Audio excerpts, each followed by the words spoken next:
For 90 minutes, that was a tough watch. Arsenal's attack looked stale, the whole overall play was blunt, and here was us feeling like this was another game where Arsenal was going to let the result slip out of their hands. But here comes the 90th minute, here comes Gabriel Martinelli with a bit of ingenuity, and nice cross into the box for Kai Havertz. Kai Havertz, with a touch of dreams, slides it past the goalkeeper, and Arsenal complete the ultimate smash and grab from their first leg tie against Sporting in the Champions League. Join me today as I break down the game, covering all important talking points from this game. Make sure you comment how you felt about the game as well.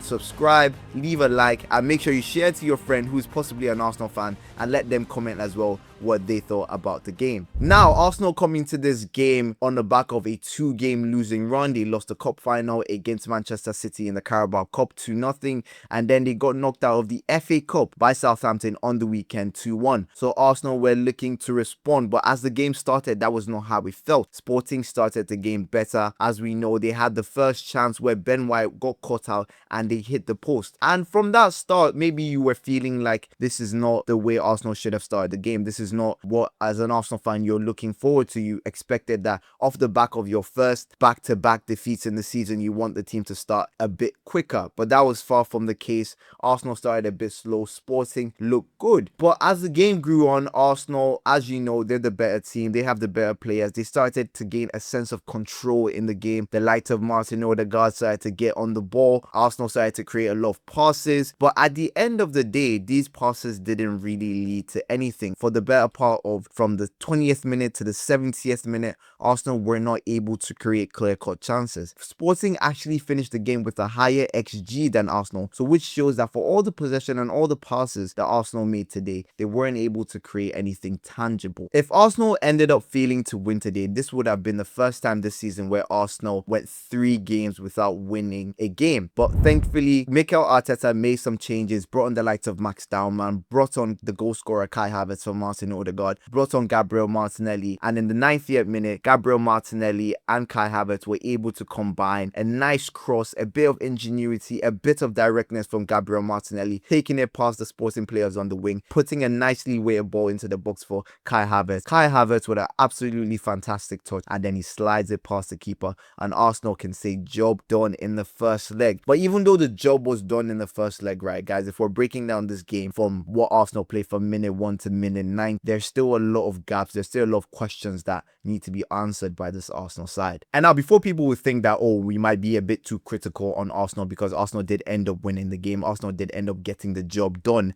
it's more so we rate this team very highly and we believe that this team can actually go forward and do a whole lot better. I feel like once the expectations are high, because you know how good the squad is, you know how deep the squad is, as we saw today, people coming from the bench and giving us goals, you expect better performances. Today, the majority of the game, it felt like Arsenal were still in second gear offensively. It felt like there were not enough incisive creativity, enough ingenuity from the Arsenal attackers, and that's kind of been a theme from the past couple of weeks, where you watch this Arsenal team and the games feel like a slow grind. The games feel like it's not fun to watch. It's not exciting. I remember when Arsenal were playing in October, right, where you'll be waiting for the next Arsenal game. Now we can't wait to get through Arsenal games because they're just not enjoyable. And I asked myself, why aren't these games enjoyable? Why am I, as an Arsenal fan, sitting down and watching this team and feeling like, oh yeah, this team can be doing so much better, but this is the product that they're offering us on the screen? And that's just because the Arsenal players don't take enough risks. We saw it today where a lot of the passes that Arsenal were making were negative. A lot of the passes that Arsenal were making were backwards passes, were sideways passes, and no passes of actual threat. If you saw today, Sporting actually had the ball in Arsenal's box. So you know that one stat of touches in an opposition box, which Arsenal usually dominate. Today, Sporting had more touches in our box than Arsenal did have in Sporting's box. So that should tell you the type of game that was played, right? Even though Arsenal had the lion's share of possession, most of this possession was not tangible. And I'll start with this first guy because Martin Odegaard has just come back from injury, and obviously you want him to be getting back into rhythm, getting back into fitness for the final stretch of the season. But his performance today left a lot to be desired. desired. I feel like we all know what Martin Odegaard is capable of in terms of the ability he has as a football player. He's capable of giving us that creativity, being very incisive, showing a bit of ingenuity, splitting the lines, playing the passes, getting other players involved in the game, right? But I feel like the way Martin Odegaard played today, it took a lot out of this Arsenal side in terms of the positions he was occupying. They were too negative. The passes that he was making, too negative. And for Martin Odegaard to be referred to as the creative fulcrum of this Arsenal side, and he is kind of the first person you point out when you're saying this was another negative performance, attacking wise, is not a good look from Arsenal. And I feel like it's a coaching thing. Of course, you want Martin Odegaard to come back and get fitness. You want him to get a lot of touches. Like today, he played only 70 minutes. He got, 69 touches of the ball, which is a lot for the amount of minutes that he played. I mean, when he was on the pitch, he had the most touches of any Arsenal player. But this guy, who you expect to give you creativity and ingenuity, is picking up the ball and playing negative passes, picking up the ball, going sideways, backwards, and even the forward passes of which he tries to make, most of them aren't coming off. I know this is probably a fitness thing and a sharpness thing, and as a football player, you have to build sharpness. It doesn't just come from one game, right? But at least I like to see Martin Odegaard try these passes. At least I like to see Martin Odegaard, say, let the defenders and my Declan Rice and my Zubimendi handle the midfield build-up, but I will occupy the pockets, occupy the half spaces, and try and get in the likes of Noni Madueke, Victor Gyökeres some real tangible service. Today, Gyökeres didn't have that many touches of the ball, barely had anything to feed off, and this is an Arsenal midfield build-up problem. And the first person I'm looking at to rectify that issue is Martin Odegaard. Today's performance, like I said, left a lot to be desired. So I'm going to see how Arsenal can correct that, how Mikel Arteta can platform this side in our coming games to get the best out of Martin Odegaard in an attacking sense, which then gets the best out of the likes of Noni, Gyökeres, and Trossard, who are going to be our front three. Another player that I like to touch on that hasn't really given me confidence in the past couple of weeks, right, is Ben White. We saw the performance for England. It wasn't that great. The performance against Southampton was not good as well. And the performance again today, the first couple of minutes, right, while he kind of got back into the game, he grew into the game, as you hear people normally say. But Ben White is a liability for this Arsenal team. Ben White has fallen off from where he used to be in the 2022-2023 season, where Ben White was one of the first names on the team sheet, where Ben White went to the World Cup with England.